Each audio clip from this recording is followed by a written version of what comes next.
Welcome to learning lab. Right from of ভার্বের 5th class নিয়ে সঙ্গে আছি আমি হাসান ইবনে কায়েস। আজকে আমাদের আলোচনার বিষয়বস্তু হচ্ছে রাইট ফ্রম অফ ভার্বের ভার্ব কখন ফার্স্ট ফর্ম হয়। এর আগে আমরা রাইট ফর্ম অফ ভার্বের 4টা ক্লাস করেছি, যেখানে ভার্বের 4টা রূপ নিয়ে আলোচনা করা হয়েছে।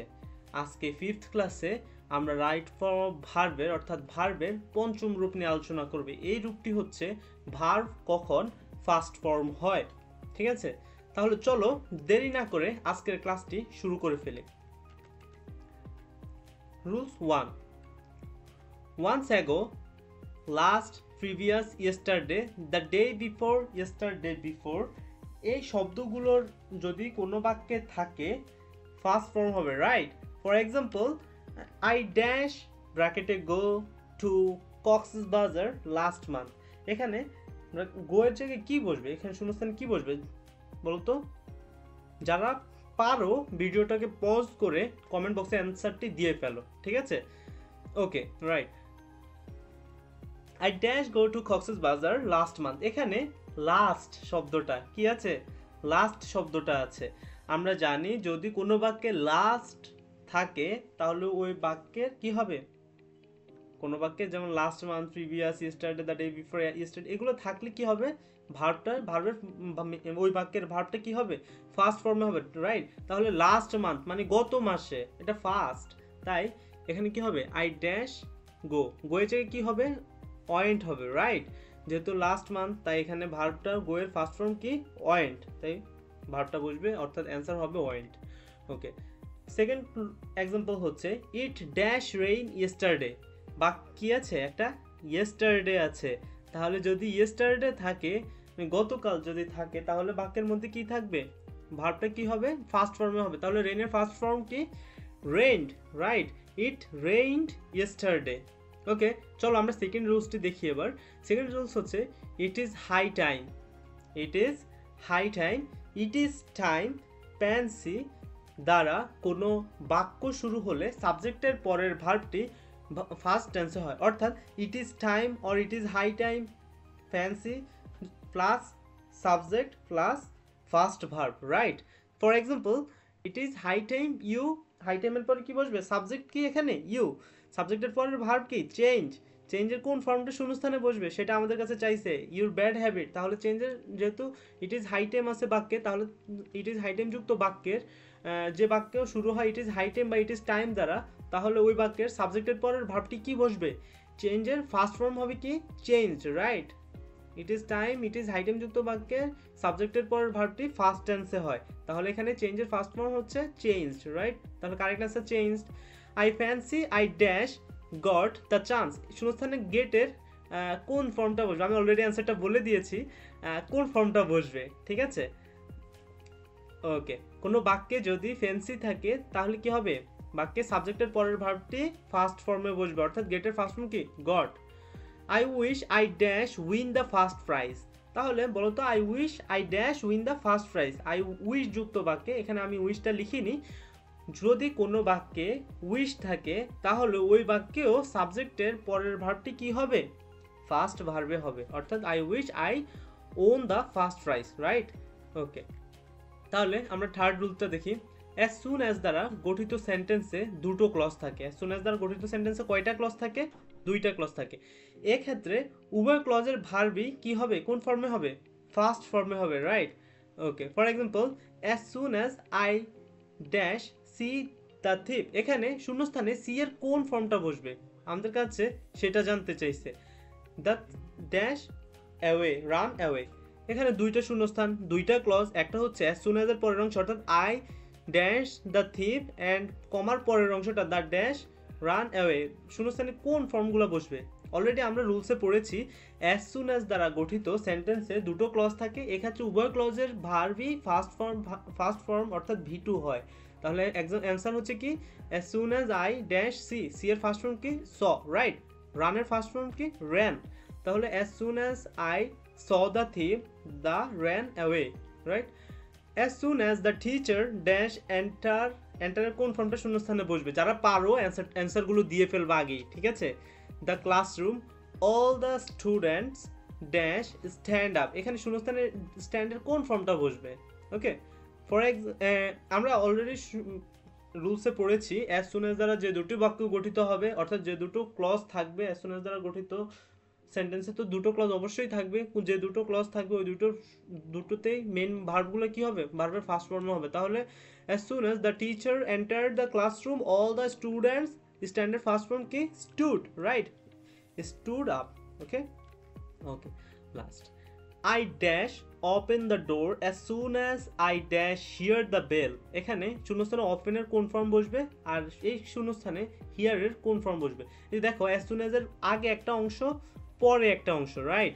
তাহলে আগের অংশটায় কি আছে? I dash open the door, open এর কোন ফর্ম? ফার্স্ট ফর্ম কি? Right, opened. I dash heard the bell, hear এর ফার্স্ট ফর্ম কি? heard. okay, I opened the door as soon as I heard the bell, right?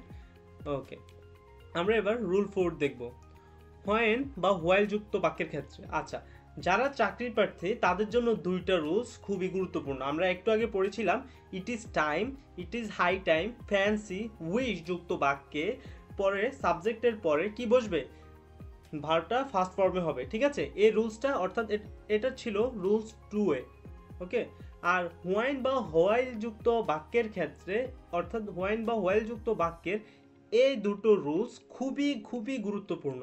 বিভিন্ন চাকরির পরীক্ষা, বিশ্ববিদ্যালয়ের ভর্তি পরীক্ষা সহ বিভিন্ন প্রতিযোগিতামূলক পরীক্ষায় এই রুলসগুলো থেকে, অর্থাৎ রাইট ফর্ম অফ ভার্বস থেকে প্রশ্ন আসলে এই রুলস দুটোর একটি না একটি থাকেই। তাহলে চলো আমরা হোয়াইন বা হোয়াইল যুক্ত বাক্যের রুলসগুলো দেখে ফেলি।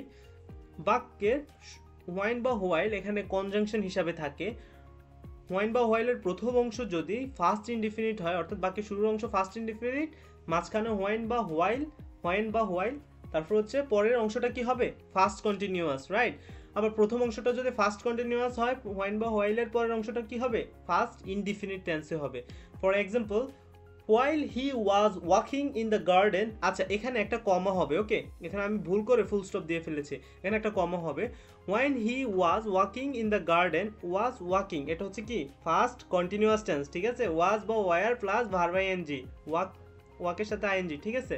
যেহেতু এখানে হি থার্ড পারসন সিঙ্গুলার, তাই এখানে ভার্ব ওয়ার না বসে প্লুরাল না হয়ে কি হয়েছে? ওয়াজ হয়েছে, ঠিক আছে? তাহলে এটা আমি জানি ফার্স্ট কন্টিনিউয়াস টেন্স। শুরুর অংশ যদি ফার্স্ট কন্টিনিউয়াস টেন্স হয়, তাহলে পরের অংশ আমরা চোখ বন্ধ করে কি বলে দিতে পারি? পরের অংশটা হচ্ছে একটা ফার্স্ট টেন্সে, ফার্স্ট ইনডিফিনিট টেন্সে বসবে। তাহলে কারেক্ট অ্যান্সার হচ্ছে বিট। ওকে, বাইটের ফার্স্ট ফর্ম হচ্ছে bit. while he was walking in the garden, a snake bit him. okay, she dash burned her hand when she was cooking. এখানে দেখো হোয়াইনের পরের অংশটা হচ্ছে কি? Subject she, third person singular, তারপর হচ্ছে ওয়াজ মানে first continuous tense was were plus কুকের সাথে আইএনজি, কুকিং। তাহলে পরের অংশটা আমরা যেমন দেখতেছি ফার্স্ট কন্টিনিউয়াস টেন্স, তাহলে পরের অংশটা অবশ্যই কি হবে? ফার্স্ট ইনডিফিনিট টেন্স হবে, রাইট? তাহলে কারেক্ট অ্যান্সার হচ্ছে she burned her hand when she was cooking, right? Okay, third example, my friend dash arrived while I was reading the novel. my friend arrived, আচ্ছা এখানে আমরা আগে while এর পরের অংশটা অ্যানালাইসিস করে ফেলি। I সাবজেক্ট, was reading ভার্বের first continuous tense, the novel, যেহেতু পরের অংশটা ফার্স্ট কন্টিনিউয়াস, তাহলে ফার্স্ট অংশটা কি হবে? অবশ্যই ফার্স্ট ইনডিফিনিট টেন্স হবে, রাইট? তাহলে আমাদের অ্যান্সার হচ্ছে কি? arrived, right? my friend arrived while I was reading the novel. Okay, rules 5, till বা আনটিল যুক্ত বাক্যের ক্ষেত্রে দুটো রুলস বসে।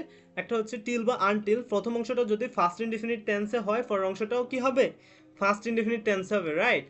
আর প্রথম অংশটা যদি প্রেজেন্ট বা ফিউচার ইনডিফিনিট টেন্সে হয়, টিল বা আনটিলের পরের অংশটা কি হবে? প্রেজেন্ট ইনডিফিনিট টেন্সে হবে, রাইট? তবে আনটিলের পরে according to Cambridge dictionary online, ওইটা অনলাইনে আছে, মানে ক্যামব্রিজ ডিকশনারি অনলাইন, আনটিলের পরে ফার্স্ট ইনডিফিনিট টেন্স এবং ফার্স্ট পারফেক্ট টেন্স দুটোই বসতে পারে যদি আনটিলের শুরুর অংশটা কি হয়? ফার্স্ট ইনডিফিনিট হয়। ওকে, মানে দুটো বাক্যই কারেক্ট, কিন্তু টিলের পরে না, শুধুমাত্র এটা আনটিলের ক্ষেত্রে প্রযোজ্য। তাহলে চলো দেখি। For example, I waited for her until she dash. দেখো, waited first form, waited first form কি? Waited. Waited for her until she কি হবে কামের ফার্স্ট ফর্ম কি যেহেতু প্রথম অংশটা ফার্স্ট ইনডিফিনিট টিল বা আনটিলের পরের অংশ কি হবে first indefinite right I waited for her until she কি হবে came right okay second example we waited until the plane dash we waited until the plane dash right এটা কিন্তু BCS এ এসেছিল এই কোশ্চেনটা we waited until the plane dash তাহলে এখানে কি বসবে এখানে দুটোই বসতে পারে এখানে হচ্ছে had taken off বসতে পারে অথবা শুধু took off বসতে পারে যেমন we waited until the plane according these rules rules number 1 first indefinite plus till first ইনডিফিনিটের পরে টিল বা আনটিল থাকলে পরের অংশ ফার্স্ট ইনডিফিনিট টেন্সে হয় তাহলে প্রথম অংশ যেহেতু ফার্স্ট ইনডিফিনিট টেন্স তাহলে পরের অংশটাও কি হবে ফার্স্ট ইনডিফিনিট টেন্স অর্থাৎ টেকের ফার্স্ট ফর্ম কি টুক অফ ওকে